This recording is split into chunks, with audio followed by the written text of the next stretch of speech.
देखिएगा EAN क्या होता है। सबसे पहले EAN का पूरा नाम जान लीजिए क्या होता है।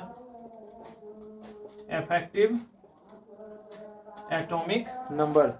अगर EAN के बारे में आपसे पूछा जाए कि EAN क्या होता है, तो EAN को आप लोग कहिएगा कि EAN का जो पूरा नाम होता है वो होता है effective atomic number.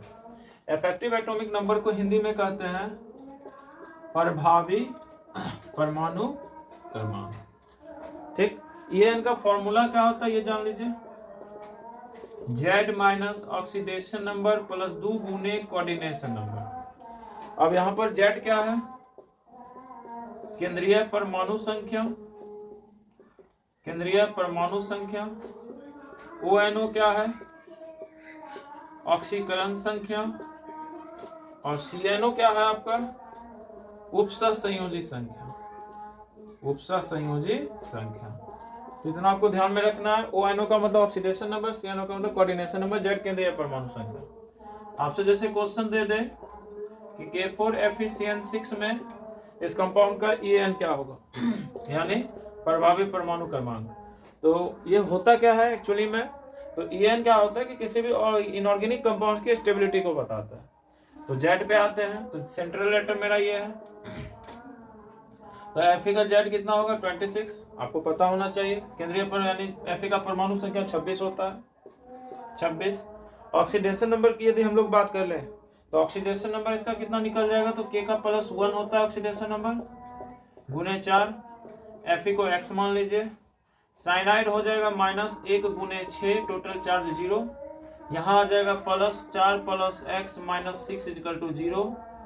X - 2 = 0, X = +2। Oxidation number of +2 आ गया। कोऑर्डिनेशन नंबर की बात करें तो लिगेंड Fe का CN लिगेंड है, मोनोडेटेड लिगेंड है, तो 1 से गुना होगा, यानी सीधा रख लो नंबर जितना 6 है तो वही 6 इसका लिगेंड की संख्या होगी, वही होगी कोऑर्डिनेशन नंबर। बायडेंटेड लिगेंड की अगर बात होती तो 2 से गुना होता, तो 26 - 2 + 2 = 12, 26 12 38, 38 में से 2 गया 36। ये आपका निकल गया EAN K4FeCN6 का। तो कोई दिक्कत नहीं हुआ होगा। एक अलग कंपाउंड लेकर आपको हम बताते हैं, दूसरा कंपाउंड, जिसको आप उतार लीजिए बढ़िया से, समझ में आ गया होगा। अब देखिए अगला देखते हैं, एक दो और आपको हम बताते हैं। इसमें क्या होता है कि सबसे ज्यादा मेन आपको क्या करना होता है कि ऑक्सीकरण संख्या के बारे में आपको पता होना लगाना होता है कि ऑक्सीकरण संख्या फिर क्या होती है, ऑक्सीकरण संख्या को कैसे निकालना है। ऑक्सीकरण संख्या निकालने आपको आना चाहिए और साथ में उपसह संयोजी संख्या निकालने आना चाहिए। दोनों चीज आपको निकालने बढ़िया से आना चाहिए। अगले में देखते हैं फिर अगला क्या है, बढ़िया से समझिएगा। अगला क्वेश्चन है, जैसे आपका मान लीजिए NiCl4 2-। अब कहेगा इसका EN निकालने के लिए, तो फिर से अब सिंपल ढंग से चलेंगे। Z आपको पता होना चाहिए, कोऑर्डिनेशन कंपाउंड का सबसे पहला वाला यही Z है, तो निकेल का Z कितना होता है? 28 माइनस ऑक्सीडेशन नंबर, तो यहाँ पर निकेल को यदि X मान ले तो Cl का ऑक्सीडेशन नंबर क्या होता है? -1, तो -1 × 4। टोटल चार्ज कितने के बराबर है ऊपर में दिख रहा है, तो ऑक्सीडेशन नंबर निकालने में उस चार्ज को इसको इक्वल करते हैं। पिछले बार 0 था तो 0 कर दिए थे, तो x ये प्लस माइनस -4 हो जाएगा = -2, x = -2 + 4, x = +2। ये ऑक्सीडेशन नंबर +2 आ गया, तो यहाँ पर आप +2 रख दो, +2 × कोऑर्डिनेशन नंबर।